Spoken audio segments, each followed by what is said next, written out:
Dialogues concerning innate principles. Containing an examination of Mr. Locke's doctrine on that subject. By Jackson Barwis, the author of 3 dialogues concerning liberty.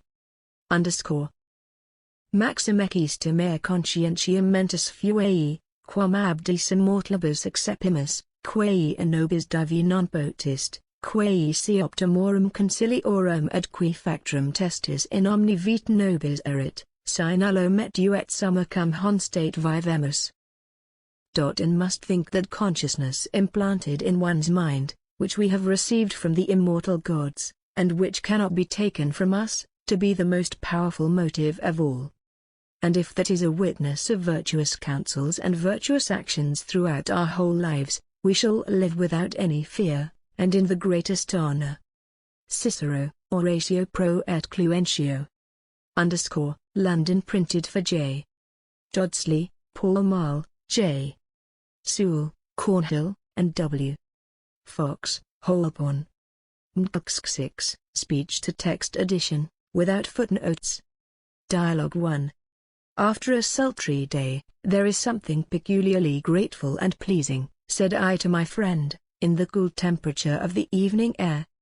Let us, then, take a turn, said he, for this I think is such an evening, and after such a day as you describe.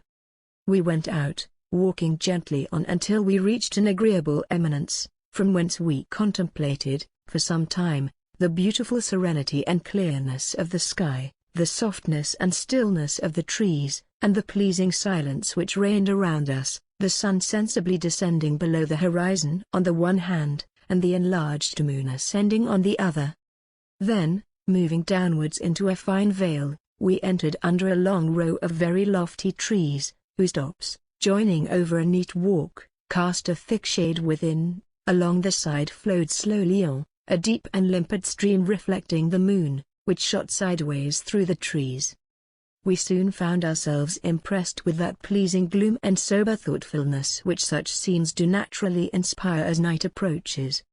I do not wonder, said my friend, at what we hear of the dread and terror with which guilty souls are said so frequently stricken, when alone in the dead of night, for how sensibly are we affected by the mild solemnity of this evening scene. How naturally do our minds turn inward upon themselves, pensive and reflecting.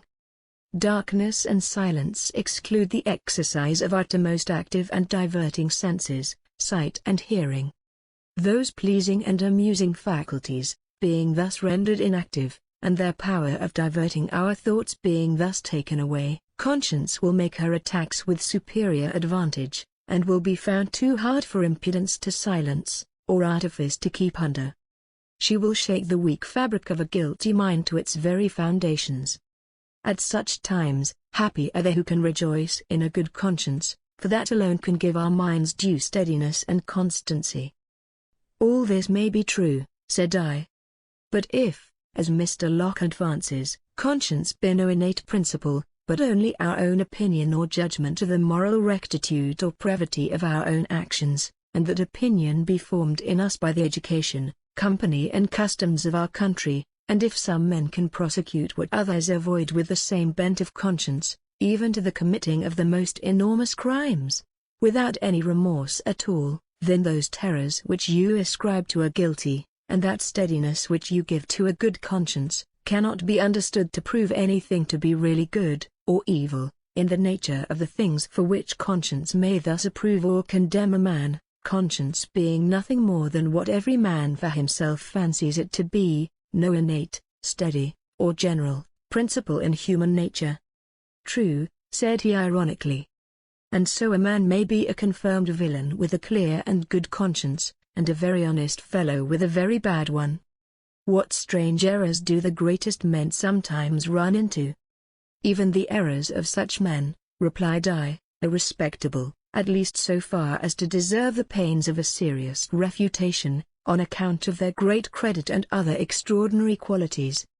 I have often heard you disapprove of his arguments against innate principles, and of his notions concerning morals in general, and I have on that account very lately read those parts of his essay, which treat of them in particular, and other relative parts, and although I do not find myself convinced by him, yet am I not able, easily, to point out the fallacy of his reasoning on those important subjects. I will now, therefore, beg the favor of you to show me wherein you differ from him, if it will not be disagreeable to you. Not at all, replied he, unless the great ingenuity and acuteness of our author should happen to make it so. Do you, then, interrogated I, maintain the reality of innate principles? I do, answered he in a firm tone, and I hope, for the sake of sound morals and of truth, important objects with you, to convince you of that reality. I bowed. After a long pause, he went on thus: when I take a general view of the arguments adduced by Mr. Locke against innate moral principles, and when I see what he produces as the most indisputable innate principles, if any be so, I am inclined to think there must have been some very great mistake as to the true nature of the things in question, for he lays down certain propositions, no matter whether moral or scientific, so they be but true, and then proves that such propositions, considered merely as propositions formed by our rational faculty, after due consideration of things, as all true propositions must be, are not innate. Nothing more obvious. But surely those whom he opposes must, or ought to have meant, though I cannot say I have read their arguments, nor do I mean to answer for anyone but myself, not that the propositions themselves were innate, but that the conscious internal sentiments on which such moral propositions are founded were innate. He looked on me, interrogatively. I said it might be so, and that I saw a great difference in those things. Or perhaps, continued he, the mistake may have arisen from following too closely the mode in which it is necessary to proceed, in order to acquire a knowledge of certain sciences, as in geometry, that is, by laying down some clear and self-evident axioms or rational propositions. But even here it should be remembered that, in the natures of things, there were principles which had existence anterior to the formation of these axioms or propositions, and on which they are founded, and on which they depend for their existence, as extension and solidity. I gave an assenting inclination of the head. I cannot, therefore, conceive, added he, that what we ought to understand by innate moral principles, can by any means, when fairly explained, be imagined to bear any similitude to such propositions as Mr. Locke advances as bidding fairest to be innate, nor to any other propositions. That is, I cannot conceive that our innate moral principles, our natural sentiments, or internal conscious feelings, name them how you please, which we derive, and which result, from our very nature as creatures morally relative, are at all like unto any propositions whatever. Who can discover any similitude to any conscious sentiment of the soul in these strangely irrelative propositions, whatever is? It is impossible for the same thing to be, and not to be? Nobody. The innate principles of the soul, continued he, cannot, any more than those of the body, be propositions. They must be in us antecedently to all our reasonings about them, or they could never be in us at all, for we cannot, by reasoning, create anything, the principles of which did not exist antecedently. We can, indeed, describe our innate sentiments and perceptions to each other, we can reason, and we can make propositions about them, but our reasonings neither are, nor can create in us, moral principles. They exist prior to, and independently of, all reasoning, and all propositions about them.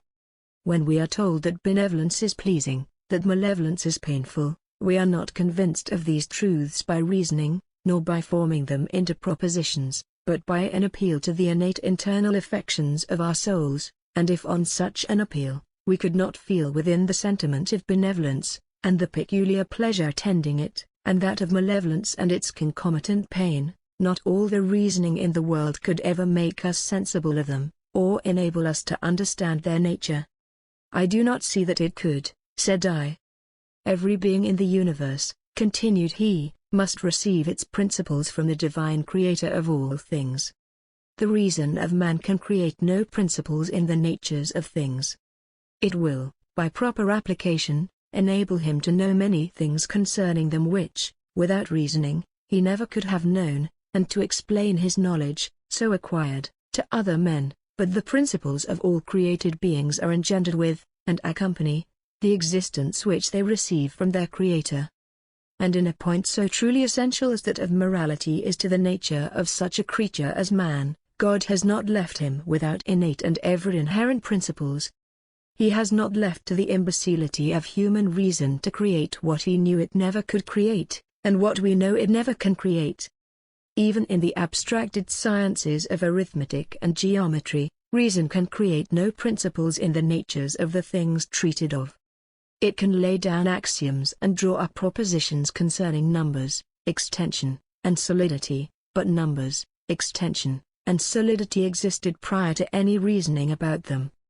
And here I must observe that the assent or dissent that we give to propositions in these sciences, which are but little interesting to our nature, is drawn from a source widely different from that which we give to moral propositions.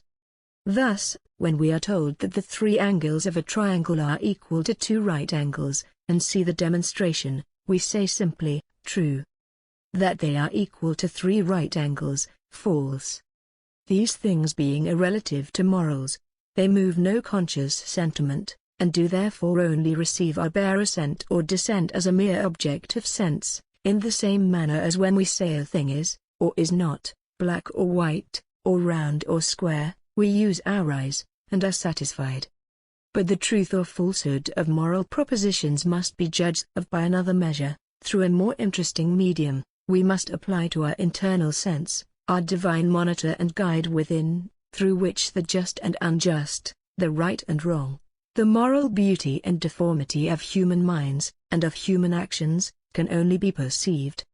And this internal sense must most undoubtedly be innate, as we have already shown. It could not otherwise have existence in us, we not being able, by reasoning, or by any other means, to give ourselves any new sense, or to create, in our nature, any principle at all. I therefore think Mr. Locke, in speaking of innate moral principles, ought, at least, to have made a difference between propositions relative to morals, and those which have no such relation. He paused. It seems so, said I. And seeing him ready to say more, I begged he would proceed.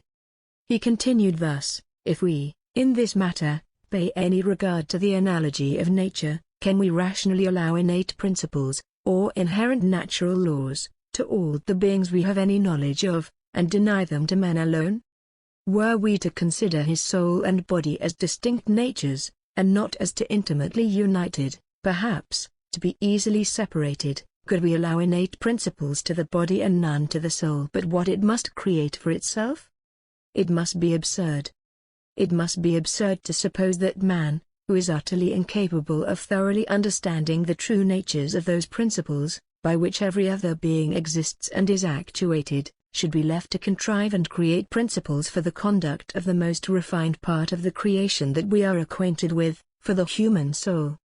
Assuredly, as all created beings are endued with certain natural principles, necessarily innate, and ever inherent in them, and which make their several different natures to be what they are, so man, or the soul of man, cannot, as a created being, exist without innate and ever inherent principles. Seeing he expected a reply, I must confess, said I, that I do not find myself very able to dispute the truth of your doctrine with you. You will, therefore, excuse me if I call in Mr. Locke to my aid. As you please, said he, smiling. Mr. Locke then, you know, returned I, has used several ways to prove that we have no innate principles, and though I clearly see that your arguments do make generally against them all, yet I shall be better satisfied if you will permit me to particularize some of them, if it be only to hear, from you, a refutation of them. He bowed. You know, continued I, Mr. Locke advances that principles cannot be innate unless their ideas be also innate. For, says he, if the ideas be not innate, there was a time when the mind was without those principles, and then they will not be innate, but be derived from some other original. For where the ideas themselves are not, there can be no knowledge, no assent, no mental or verbal propositions about them. Now is there nothing in what he advances in this place that will affect your doctrine of innate principles? I think not, answered he. For granting that we have no innate ideas, it is by no means from thence follow, as he says, then we have no innate principles. Ideas, simply considered, are very different things from innate moral principles, or from any other principles, which constitute the nature of things.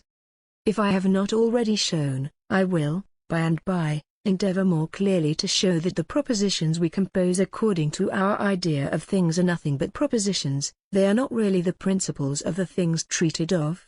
The principles of the things treated of are naturally inherent and exist perpetually in them, whether our ideas or propositions concerning them be true or false. But in the part quoted there is a fallacy. He says, if the ideas be not unique, there was a time when the mind was without those principles. The conclusion, you see, is vague and delusive. The only just conclusion he could have drawn was, that if the ideas be not innate, there was a time when the mind was without those ideas, out of which the propositions are formed, which I call principles. I doubt not that you perceive they are very improperly so called in the present question.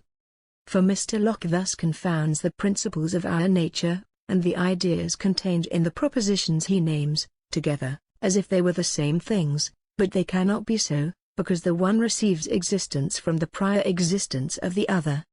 That is, our moral ideas receive their existence from the prior existence of our innate moral sentiments or principles, as our ideas of light and figure are derived from the prior existence of sight. In this question the matter, as too frequently happens, has been puzzled and obscured by the misuse of words. Axioms, and allowed propositions, are called principles. But they are only principles formed by the human mind, in aid of its own weakness, which, in reasoning, can proceed but a little way without proved or granted propositions to rest on. They might, perhaps, with much more propriety, be called helps, assistances, or supports to the imbecility of the human mind, than principles of things.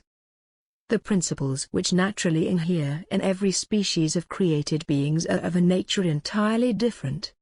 It seems, then, said I, that you agree with Mr. Locke that neither ideas or propositions can be innate, but you differ from him by denying any propositions whatsoever to be properly the principles of any species of beings, and by affirming that both speculative and practical propositions are mere creatures of human invention, which whether they be true or false, that is, founded in the nature of things or not, the true natures and principles of things remain unalterably the same.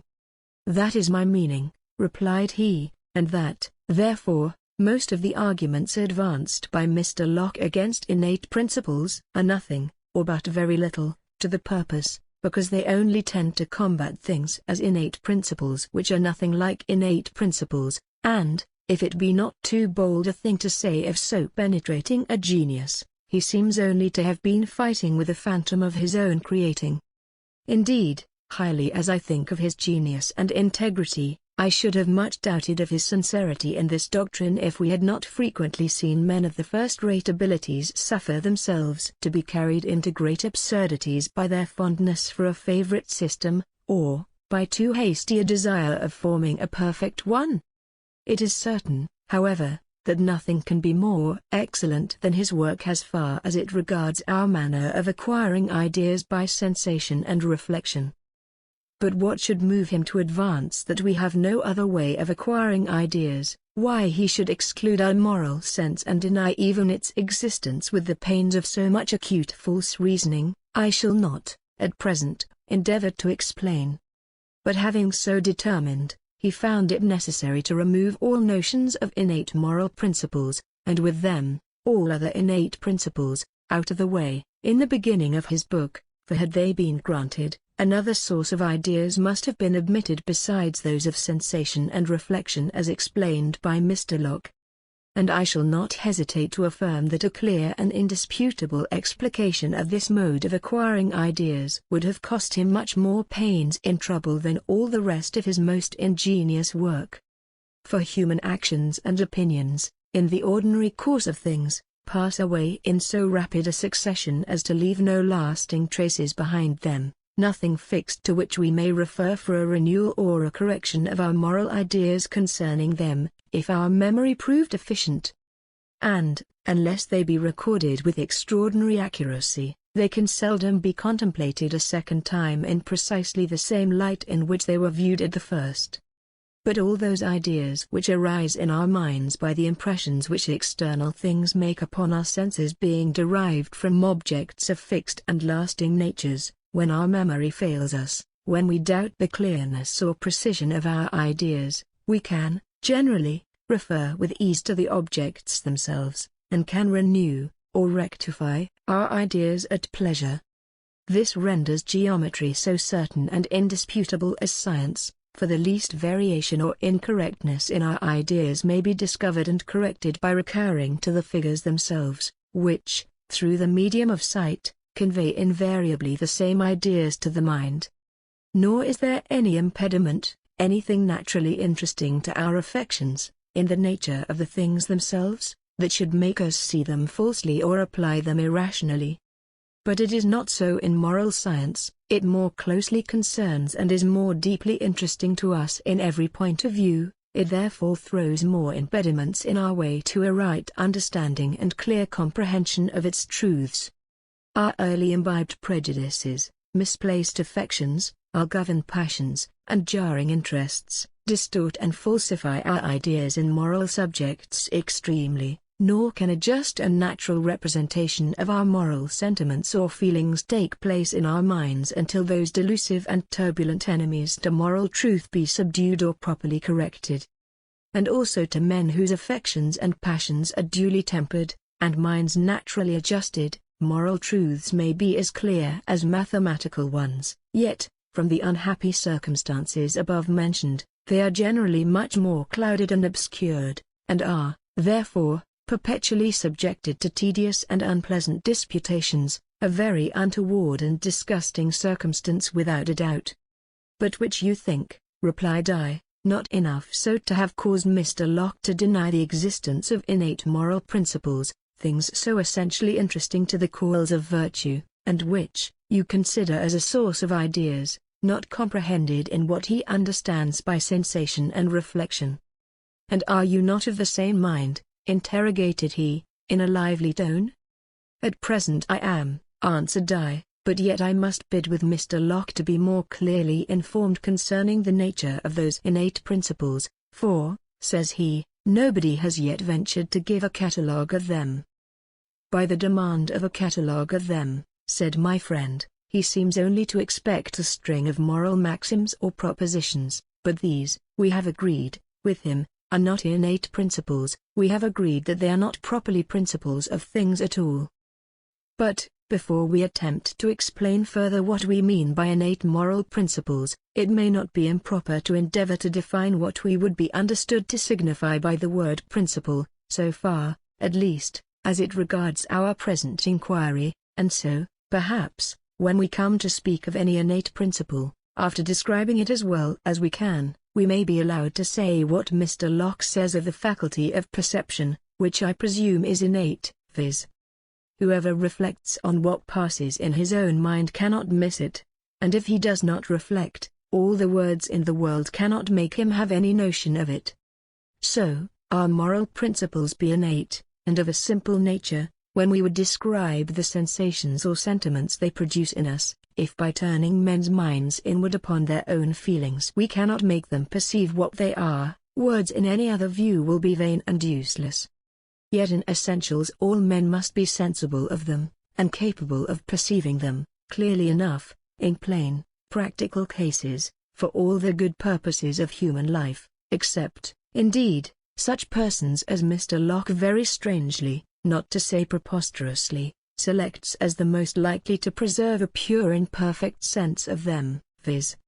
Idiots, infants, and madmen.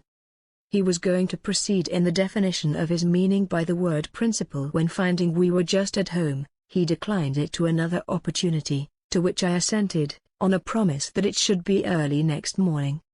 And thus ended our first dialogue. Dialogue 2. On retiring to my chamber, reflecting on the discourse of my friend, I found my mind impressed with a pleasing satisfaction and composure, and, somewhat disburthened of that uncertainty and confusion which the arguments against innate principles produce in moral subjects. It is, certainly, highly inimical to the cause of virtue to introduce doubts concerning the existence of moral principles. If the mind do not perceive such principles to be fixed and general in human nature, and not ever fluctuating and varying according to times, circumstances, customs, fashions, and opinions, it cannot rationally depend upon any principles at all. It must remain ever perplexed and wavering, and utterly devoid of that stability and that mental determination which are the principal supports of all virtuous achievements. That manly firmness and constancy which is so necessary in all great and worthy designs, and which is the effect of a generous affection for truth and justice, requires steady and invariable principles to support it in us. It should seem, therefore, much more consonant to the character of genuine philosophy to endeavor to strengthen and confirm the mind in just principles, than to puzzle and confound it with difficulties and vain objections.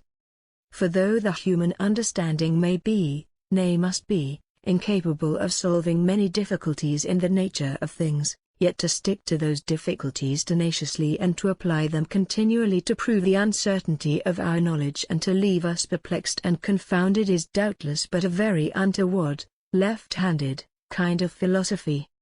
In her genuine course, she leads us gently on as far as our understandings will carry us, and we can see our way clearly. When difficulties occur, and they must frequently occur in works formed by infinite wisdom when examined by such minds as ours, she shows us their nature and extent and explains them, if at all explicable, as well and as far as she can, continually keeping in view the nature of man and his true interest and proper business upon the earth.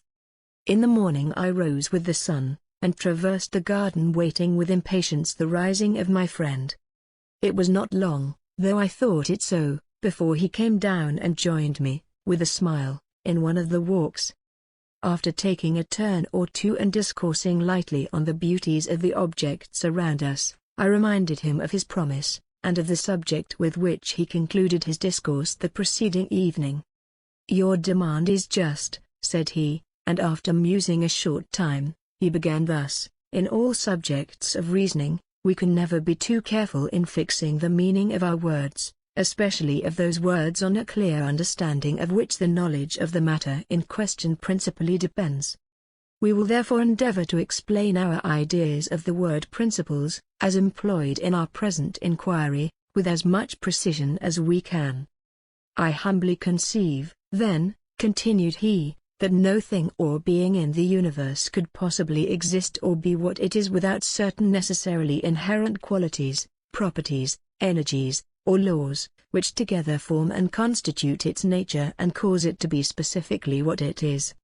These necessarily inherent qualities, properties, energies, or laws, whatever names they may be called by, are what I would now be understood to signify by the word principles, as being prime, or first, in the constituting of the natures of all things.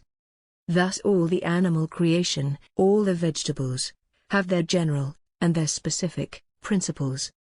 Earth, water, air, fire, have their principles. The earth as a whole in itself, or, as a part in our planetary system, has its principles. Our planetary system as a whole, or, as relative to other systems, or to the universe, has its principles. The universe as a whole must also have its principles, by which all its parts are made relative and are chained and united together, although in a manner totally incomprehensible by any but its all-wise and all-powerful Creator.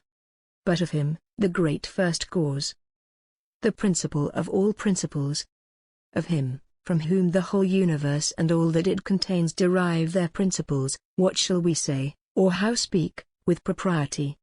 So weak, so incompetent, or are we that we are lost in the contemplation of His nature, and hardly know how to discourse of Him with tolerable sense or without absurdity and danger of impiety and profanation? I bowed assentingly. However, we may truly say, continued he, that with regard to the relation we stand in to God and to his concatenated creation we cannot possibly serve him better or render him juster worship than by paying the strictest attention to those innate principles with which he has endued our nature, and by which he has clearly pointed out, if we suffer not our attention to be diverted by false lights, our road to what is most eligible and best both in our moral and physical conduct in this life. After a short pause, seeing me deeply engaged in reflection, "I speak of these things," said he, "only to explain my meaning by the word principles in its most extensive sense, but with all due consciousness of human imbecility, when we presume to discourse concerning things of infinite extent.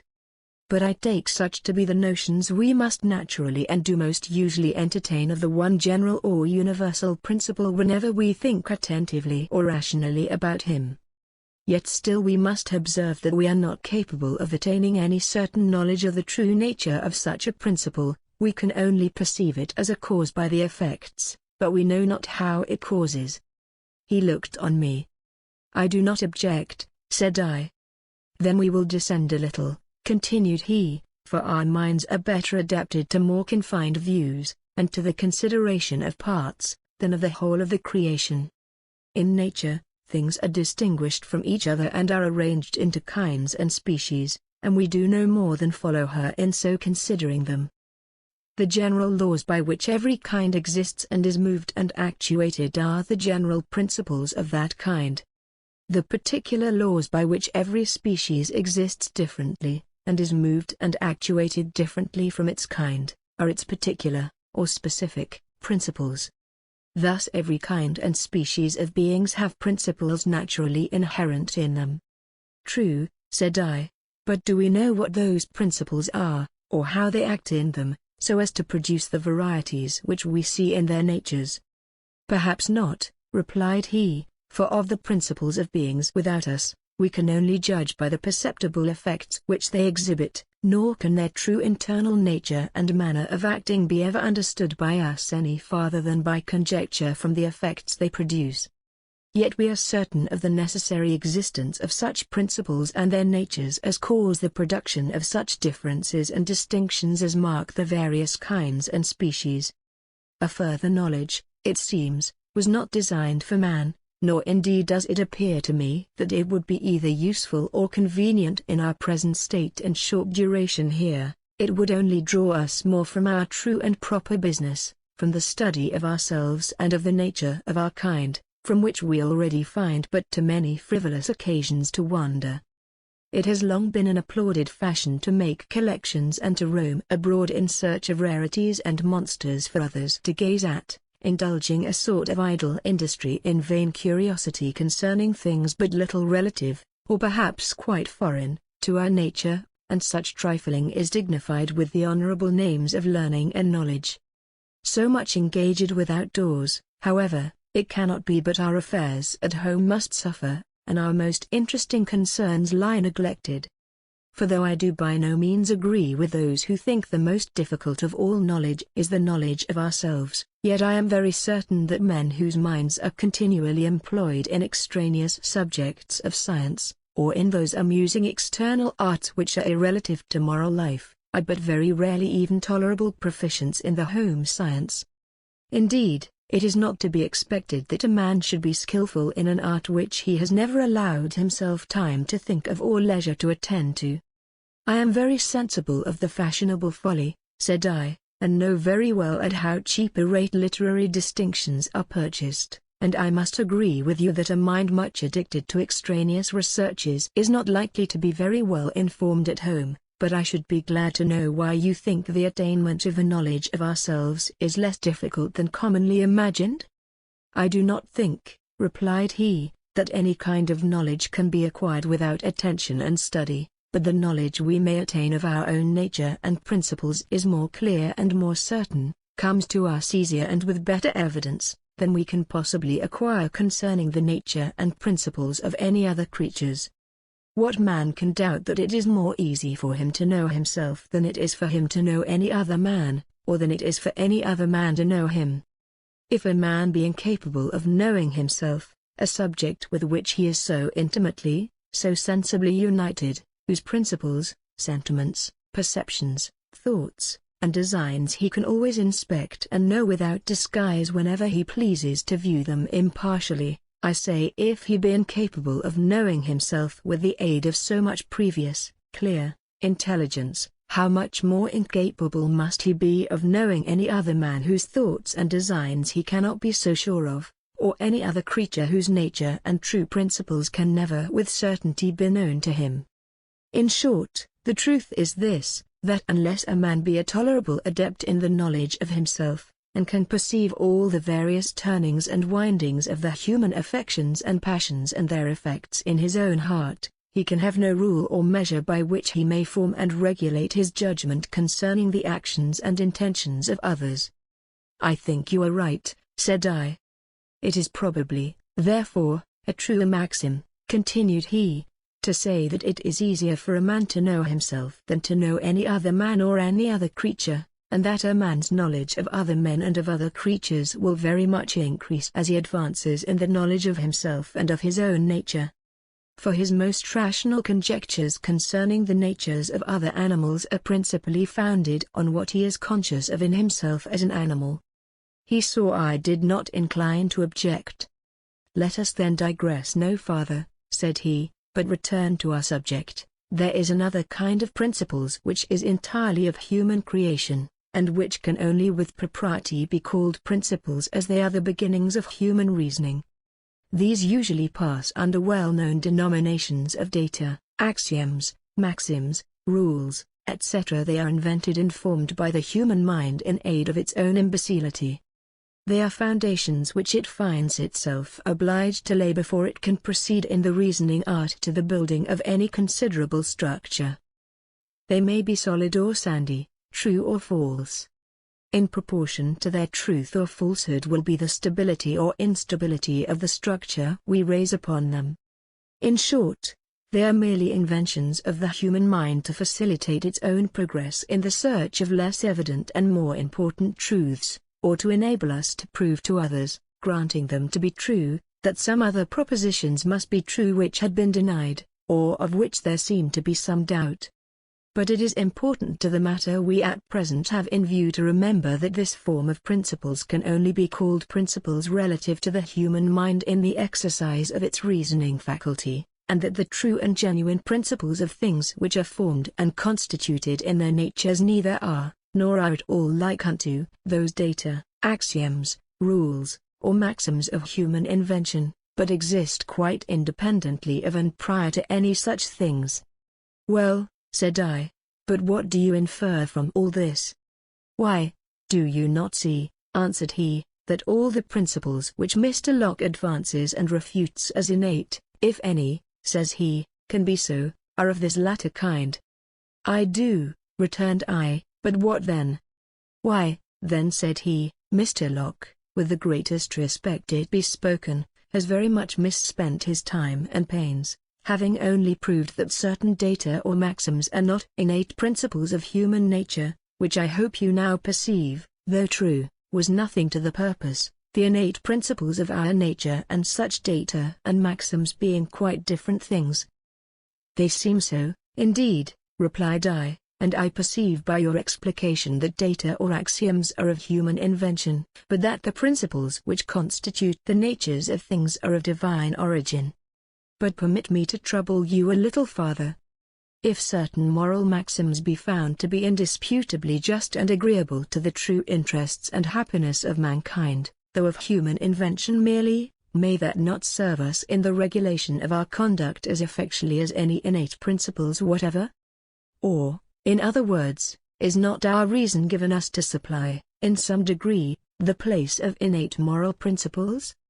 This, returned he, is what Mr. Locke would have us to understand, but most certainly it cannot be so, for as we have shown before, we are not able by reasoning to create principles in things. The principles of all things exist in them before we begin to reason about them, or they never could be made to exist at all by any human power. Our reason must always have some foundation to build upon, that foundation must exist before we begin to reason, or we could not reason at all. We can neither perceive or understand anything as a subject of reasoning whose principles do not exist prior to our reasoning. Thus moral maxims, when true, must be founded on some principles in the human nature which are originally inherent in man, and our reasoning in the formation of such maxims must be regulated by those originally inherent principles. Had we not such principles innate or born with us, our reason could have no ground to go upon concerning morals, for reasoning could never make a man, devoid of innate moral principles, perceive the justice or truth of any moral maxim. Indeed, without such principles he could never know anything at all of moral maxims, for when any moral maxim is proposed to us we can neither understand it or examine into its truth or falsehood without referring to our internal touchstone, our innate moral sentiments. They alone enable us to understand it, and by them only can we judge of its truth or falsehood, for its truth or falsehood to us depends entirely upon its agreement or disagreement with them. My feelings, said I, will not permit me to contradict you. But Mr. Locke, you know, rather triumphantly demands a catalogue of these principles, which he says no one has ventured yet to give. I understand you, replied he. You desire to know what I have to say on that subject? I do, returned I. You know, then, continued he, that when Mr. Locke demands a catalogue of innate principles, he means a catalogue of propositions such as he had before proved to be not innate, and such as you and I have agreed cannot properly be called principles of our nature at all. These, therefore, can be but little to our present purpose.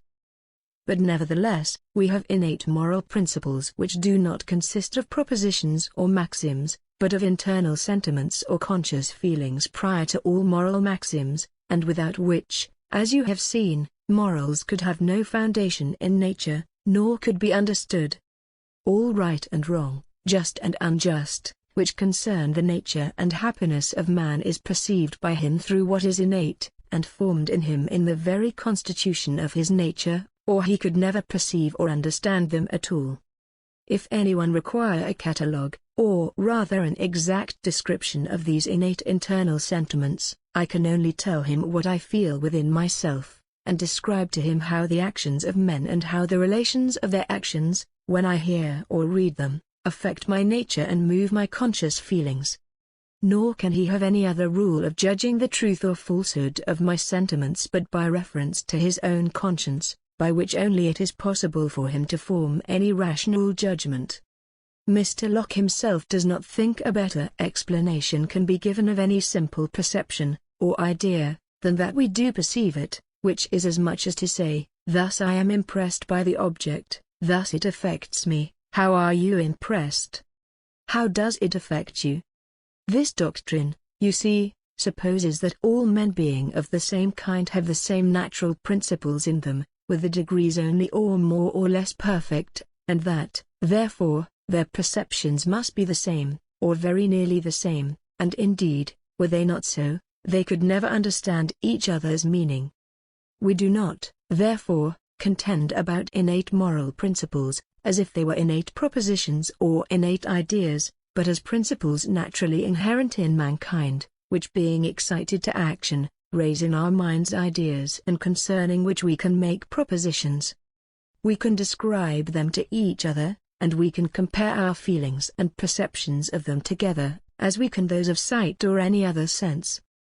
But take away the innate principles, the sight, and the moral sense, and everyone perceives that neither reasoning, argumentation, explanation, or description, in short, that no human contrivance can possibly make the blind man understand anything concerning the objects of sight, or the unconscious man anything concerning moral truths. If our conscience, or moral sense, were not born with us, we most certainly never could be made to feel or understand anything concerning morals, nor could we ever reason at all about them. We should be entirely ignorant of any such thing. You must now, no doubt, perceive, continued he, how absurd it would be to demand a catalogue of our innate moral principles when the true nature of them is rightly understood. It would be to demand a catalogue of all the conscious sentiments excited in us in all the various actions and circumstances which occur to us in human life, in which right or wrong, just or unjust, moral beauty or deformity, are concerned. It were as reasonable to demand a catalogue of all the various sensations excited in us by the operations of outward things on our other senses. The only rational attempt to describe or give a catalogue of our innate moral principles would be to copy the purer sentiments of the best moralists, who have, with the soundest heads, justly and naturally depicted the conscious sentiments of the worthiest hearts, which would be no more than if, being curious in vision and the nature of sight, we were to consult the ablest masters in optics and were to give a catalogue of their experiments and opinions in that science. But rather than you should have that trouble, said I, we will talk no more of a catalogue.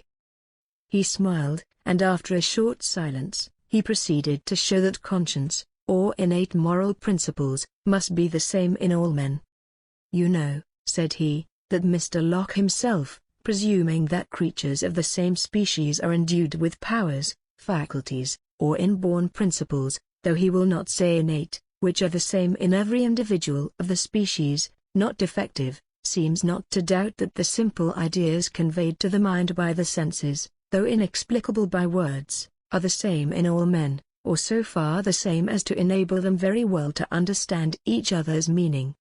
And this, no doubt, is true with the exception of more or less perfect faculties, and consequently of more clear or more obscure, more extensive or more confined ideas, for, were it not true, individuals could no more understand each other than if they were creatures of quite different species.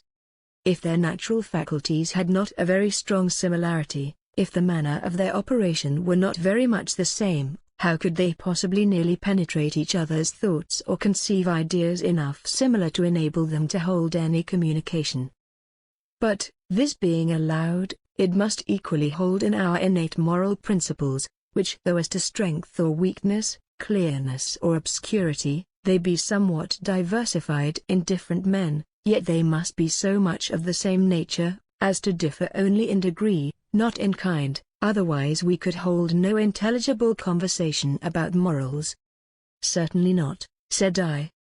How very inconsistent, then continued he, is the doctrine advanced by Mr. Locke when he says that conscience is nothing else but our own opinion, or judgment, of the moral rectitude or brevity of our own actions. And if conscience be a proof of innate principles, contraries may be innate principles, since some men with the same bent of conscience prosecute what others avoid.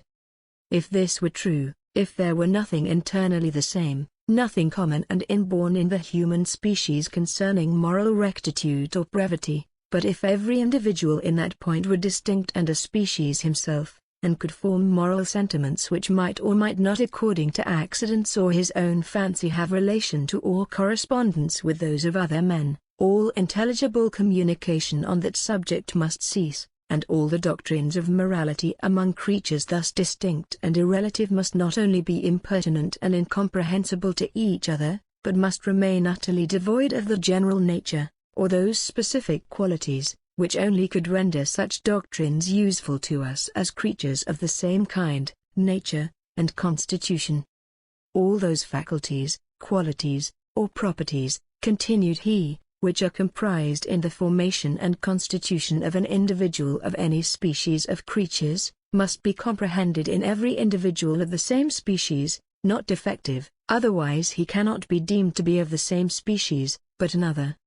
And if any individual be born defective, or without some faculty or property common to his species, as we have shown of the blind man, of things acquirable by or relative to that faculty, he can receive no knowledge from, nor have any intelligible communication with, those who are not so defective.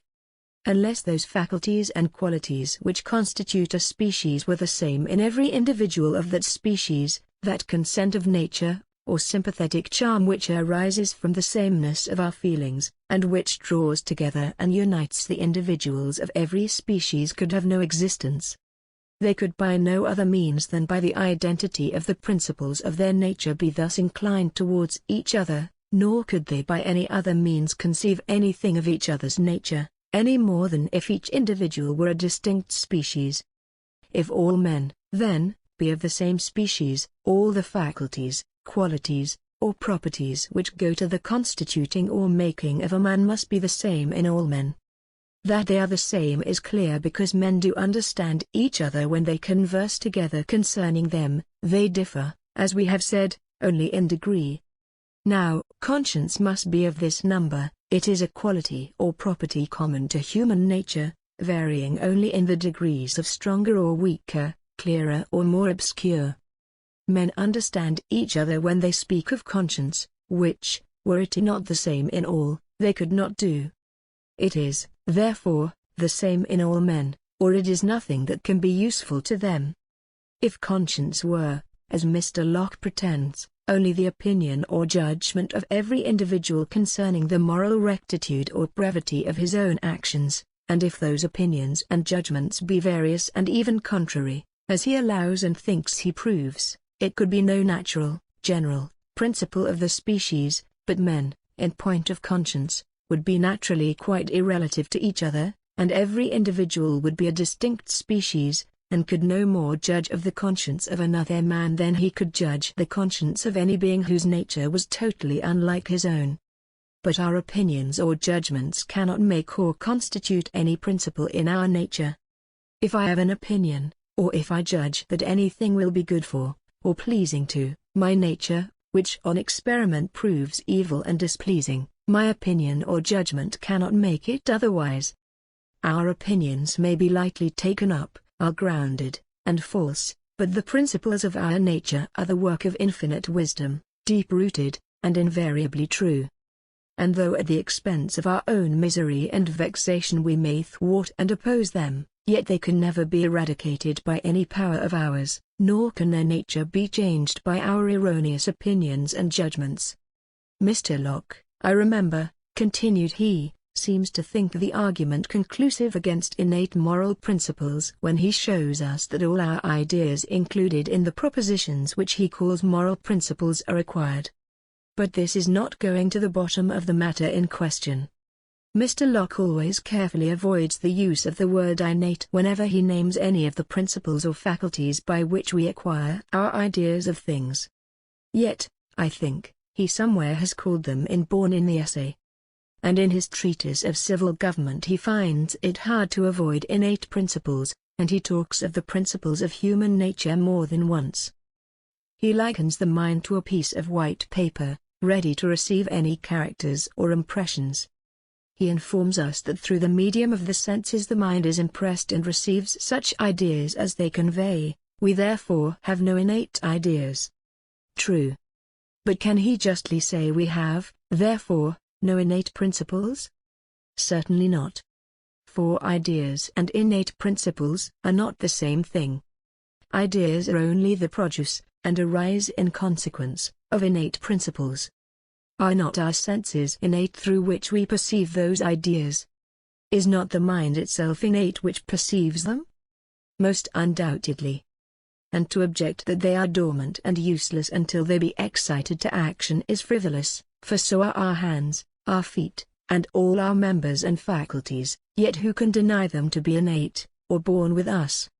Through the senses, which are undoubtedly innate, we receive ideas of external things. Through the moral sense, no less certainly innate, we receive ideas concerning moral things.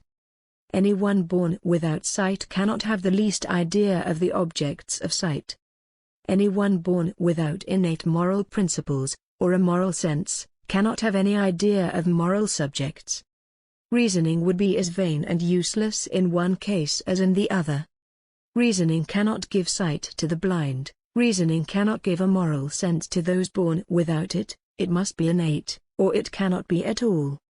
While I was expressing my satisfaction with my friend's arguments, and going to extend my inquiries farther, some company arrived who joined us, and continued with us till after dinner. Dialogue 3. Towards the evening, our company took their leave of us, and my friend and I according to our custom walked in the adjacent fields, where on the first opportunity I renewed the conversation in which we were interrupted in the morning. "You will excuse me," said I, "though perhaps by this time I ought to be fully satisfied of the existence of innate moral principles, if I still continue to trouble you with a few more of Mr. Locke's objections, which are thought to carry some weight with them. He smiled assent. You know what stress Mr. Locke lays upon the want of universal consent to those propositions which he gives us for innate moral principles, if any be so. I do, replied he. But as I think we agreed that propositions were not innate principles, nor any way similar to them, it should seem what he hath said upon that head cannot be much to our present purpose. However, continued he, it may not be improper to say somewhat on that subject, if it only be to endeavor to show what sort of universality it is reasonable to expect in human nature, and in this, I think, Mr. Locke will materially help us out. But to facilitate our inquiry, it will be proper to explain more strictly the sense of some words which we may already have used and may again frequently use in the course of it. I mean the words conscience, moral sense, and innate moral principles, which I think have been and may be generally used promiscuously, as significant of the same things. By these words, then, I mean an innate sense, implanted in our nature, as moral agents, by the great Creator of all things, by which we are made sensible of the right and wrong, of the just and unjust, of the moral beauty and deformity of human actions and human minds, and to which we must refer as to the only true criterion in all our reasonings that concern the just rights of mankind, the natural and moral obligations we are under to others, and to ourselves, and in general, the moral happiness or misery of the human species. Now I know of no objections against the universal existence of this moral sense in mankind which do not lie equally against the universal existence of all our other senses. Total want and privation are objections as far as they extend, but imperfection or defectiveness is no objection against the universality of the existence of our senses. Sight and hearing are possessed by men from the greatest human perfection down to the most imperfect and defective. Blindness and deafness are the only exceptions against the universality of sight and hearing.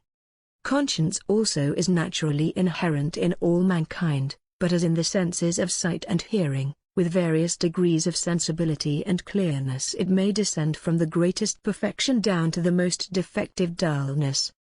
But like the sense of feeling, it seems to be so closely inherent in us that it is hard to conceive how a living man can be totally deprived of it. Idiotism and madness may disable him for perceiving its effects, and in infancy he may be incapable for good reasons which will be shown hereafter, and these are the only exceptions against its universality in human nature, but they are not exceptions against the universality of its existence, they are only exceptions against the universal perception of it. I believe you are right, said I. But do you not think it's an objection to this moral sense that men are not equally quick and fine in their feelings of its operations and effects? It can certainly be no objection to its existence, replied he, any more than to the existence of the other senses. But do you then suppose, interrogated I, that the perspicacity or dullness of the conscience, or moral sense, bears any proportion to the strength or weakness of our mental faculties? I really cannot say, answered he, what proportion they may bear to each other, but I know that our perception of the effects of conscience, as well as the effects of the other senses, will be clear or otherwise according to the strengths or weakness of our understandings. This is a matter of daily and continual experience. And indeed, it is one very rational way of accounting for the seemingly great diversity of men's thoughts and opinions, which certainly does not arise from any difference in their natural principles, only in the degrees of more or less perfect, or from any natural difference in their way of perceiving things, but from the clearness or obscurity, strength or weakness, of their mental abilities. But does not this argument, demanded I, make against the efficacy of the conscience as a moral guide? No more, replied he, than it does against the efficacy of the other senses for their several uses. For my part, continued he, I do not pretend to fathom the depths of infinite wisdom. I do not, therefore, ask why every principle of our nature is not precisely and universally the same as to measure and degree in the whole species. I perceive, as to measure and degree, that every principle differs in almost every individual, and I also perceive that there is an universality in the kind and nature of every principle given by the deity to the whole human species, and indeed to every other species of creatures, notwithstanding those differences in degree. That every single animal of the same species differs from others does not so far shock me as to make me conclude that the principles of their nature are not the same in kind. Much less does it affect me in the human species when I consider man as a rational creature in a higher degree, as a free agent in point of morals, endued with innate conscious principles, and as the elector and chooser of his own moral happiness or misery. For surely whoever will consider these distinctions, what they are in us, and how we are affected by them, cannot be much surprised to find more diversity in men than in any other kind of creatures whose natures are restrained to instincts, and who are incapable of any degree of moral free agency. To be calling out, therefore, for universality of consent on these occasions seems to me to be only taking an unfair advantage of the almost inexplicable diversity to be found in human minds and in human actions, with which any acute man, if he please, may puzzle others and himself. But amidst all this diversity, when we candidly survey the conduct of our species, we can easily perceive them to be actuated, generally and universally, by the same natural principles. And indeed, as we have seen, if it were not so, they could not sympathize, there could be no consent of natures in them, nor could they ever understand each other's meaning at all. But, as I have said, Mr. Locke himself will materially help us out in this argument. Then taking the essay on human understanding out of his pocket, he turned to page 139, and read as follows: "The knowing precisely what our words stand for, would, I imagine, in this, as well as a great many other cases, end the dispute. For I am apartment to think that men, when they come to examine them, find their simpler ideas all generally to agree, though in discourse with one another they perhaps confound one another with different names. I imagine that men who abstract their thoughts, and do well examine the ideas of their own minds, cannot much differ in thinking, however they may perplex themselves with words, according to the way of speaking of the several schools or sects they have been bred up in, though amongst unthinking men, who examine not scrupulously and carefully their own ideas, and strip them not from the marks men use for them, but confound them with words, there must be endless dispute, wrangling and jargon, especially if they be learned bookish men devoted to some sect, and accustomed to the language of it, and have learned to talk after others. But if it should happen that any two thinking men should really have different ideas, I do not see how they could discourse or argue one with another. Here it seems, said he, Mr. Locke does not see how men could discourse or argue together unless their simple ideas were the same. Nor do I. But their simple ideas cannot be the same unless their senses through which they are perceived are the same. If the senses be the same, the universality of the senses can have no exceptions but those we have already named. And if we have proved the existence of a moral sense necessary, as I think we have, from the impossibility of men's discoursing intelligibly about morals without it, there can be no objections to its universality but those we have mentioned. You are doubtless in the right, said I, yet you know Mr. Locke has been pleased to advance that if we had any innate moral principles, infants, idiots, and madmen would be more clearly sensible of them than other people, because less corrupted by habits and by the prejudices and customs of this world. He had so, replied he, but here it can be of no force, because Mr. Locke's moral principles, as I must again repeat, were only moral propositions. According to our explication and ideas of innate moral principles, nothing can be more absurd.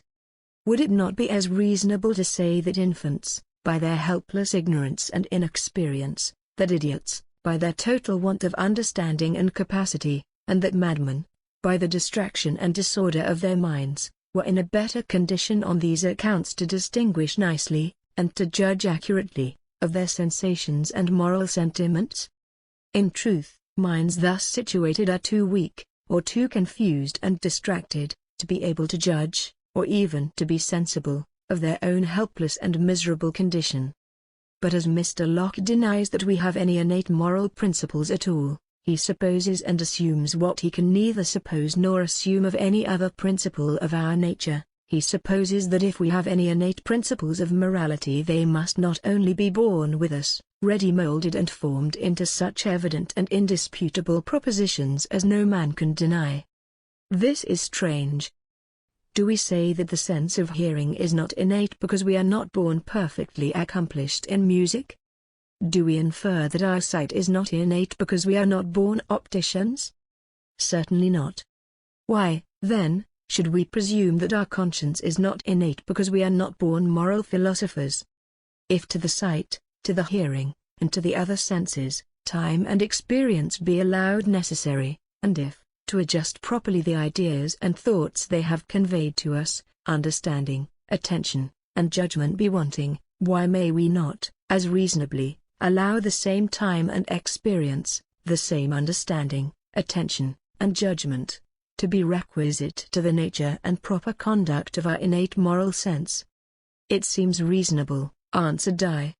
In the imbecility of infancy, and the giddiness of childhood, continued he, we are but poorly qualified for making nice observations on our sensations and ideas of any sort, but so much less on those of the moral kind, because the nature of our condition is, then, such as scarcely, if at all, places us in the circumstances of moral agents. In infancy, it is out of the question, and in childhood there are but few calls for the exercise of conscience, which is wisely ordered, for then we have but little judgment to observe its effects.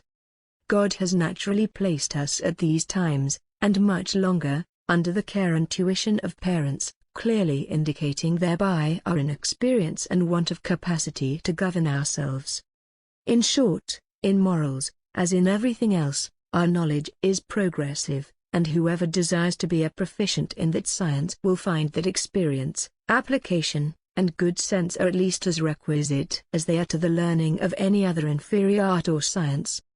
Nor does the nature and circumstances of human life by any means require what Mr. Locke assumes to be necessary as an evidence of innate moral principles, that is, that they should be so born with us as to be instantaneously perceptible in the forms of indisputably true propositions.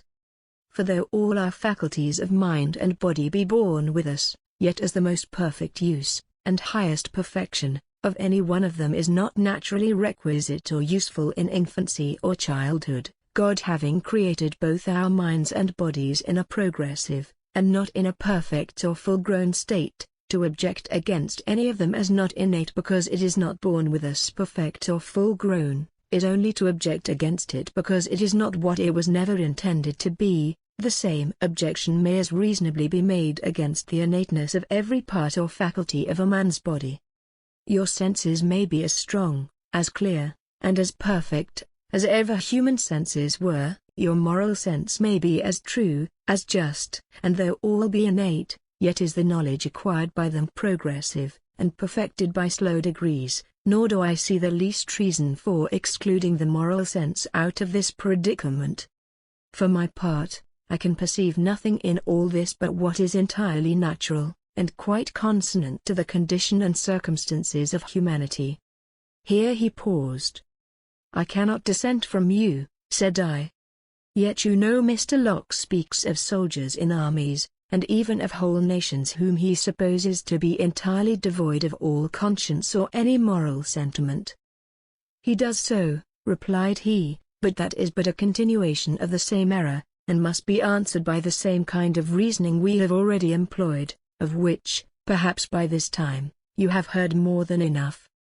I assured him of his mistake, and begged him to proceed, and he continued thus, if there were really whole nations, as Mr. Locke contends, confiding in the wonderful stories of marvelous travelers, that coolly, deliberately, and without any remorse at all could destroy their own children, and if such actions were not the effects of some gloomy and horrid superstitions, or some very pressing fears of shame or want, or of some corrupt affections, or violent and unruly passions, it would certainly be a very extraordinary phenomenon, and so very contrary to the nature and conduct of every other species of creatures in the world that we know of, that it would be a very odious and disgraceful peculiarity in that species of animals which has generally been esteemed the noblest upon earth. I must own my nature shudders when I read what Mr. Locke seems to describe with so much coldness and indifference. He desires us to view an army at the sacking of a town, and see what observation, or sense of moral principles, or what touch of conscience, they feel, for all the outrages they do. Robberies, murders, rapes, are the sports of men set at liberty from censure. All the other cruelties which he continues to describe in the same page he very unnaturally presumes to be done without scruple, without any remorse at all. Could anything be more cruelly unjust to others than to presume thus much? Could anything be more unphilosophical? Unjust to others because his own heart, I will believe for his honor, could never exhibit to himself a capability of perpetrating the crimes he mentions without scruple or without any remorse at all. Unphilosophical, because lightly deeming them the sports of men set at liberty from censure, he does not endeavor to investigate their causes and show them to be the effects of what they really are, effects, in war, of furious passions, heated imaginations, and turbulent appetites, in the other cases, of gloomy and debasing superstitions, of strong fears of shame or want, or, of some other perverted affection, or urgent and forcible passion. But why he should presume that after such actions men feel no remorse at all I know not. It is undoubtedly a mere presumption without any rational evidence, for I am certain Mr. Locke could have no evidence of any such thing in himself. It is true, indeed, that while men continue under the influence of strong affections, violent passions, or enthusiastic illusions, they are but little sensible of the operations of conscience within them, but to infer from hence that they have no conscience, no internal moral sense, would certainly be a very hasty and injudicious conclusion, because we might with just as much reason infer they have no eyes, no ears, no feeling, for under the same influence of such affections, passions, and illusions men frequently can neither see, hear, or feel. I gave an assenting motion. When we speak, said he, more within compass of our own experience and knowledge of human nature, we can speak with more certainty and with better evidence to ourselves, to our friends, and to those who are of the same nation, or of the same quarter of the world with ourselves.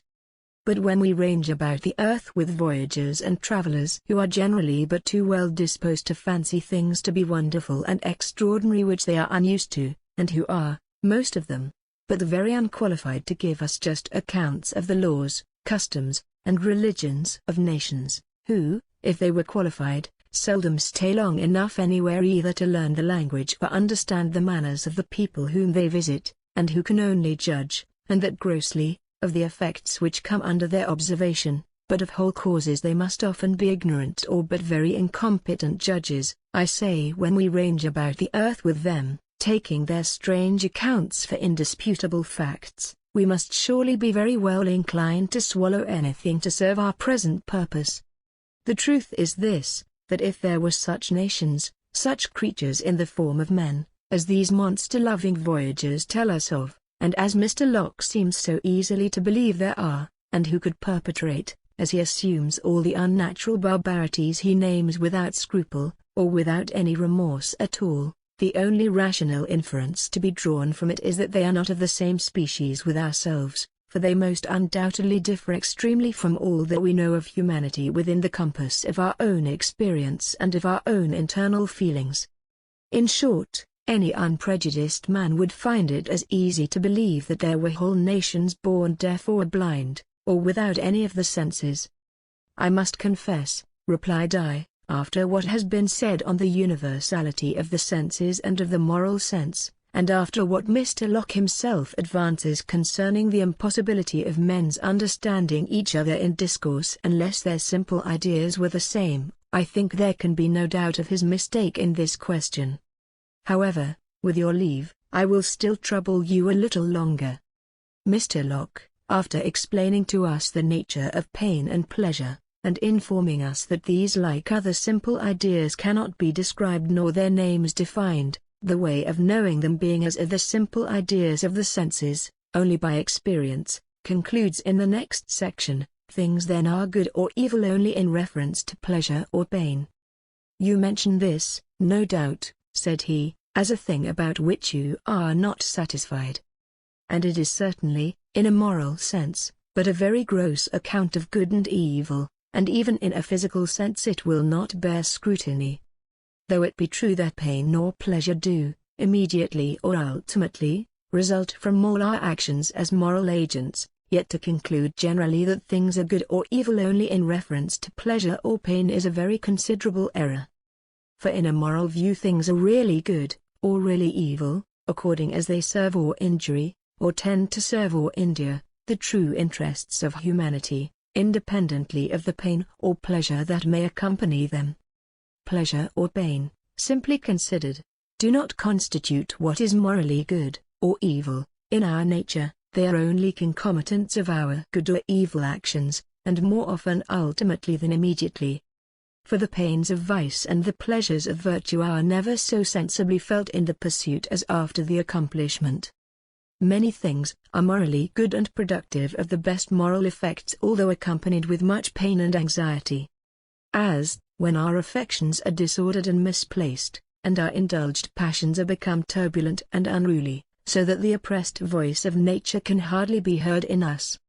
Who is not sensible that nature thus overstrained and thrown out of her true and proper course cannot be brought back again to a due temper and just balance without much painful attention and perseverance?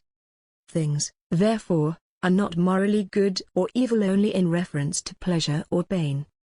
And as much may be said physically, and with as good reasons, for there are many painful and troublesome operations in physic which are very conducive and even quite necessary to the good and health of the body.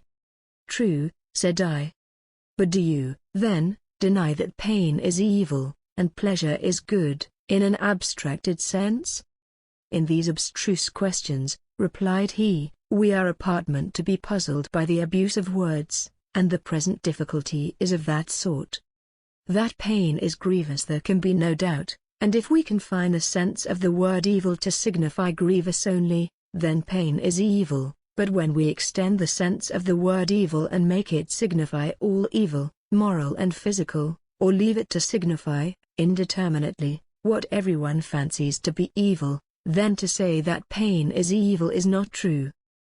Pain is that sort of evil which is grievous to the sufferer, but pain, as we have shown, both morally and physically, is frequently productive of very great good to mankind.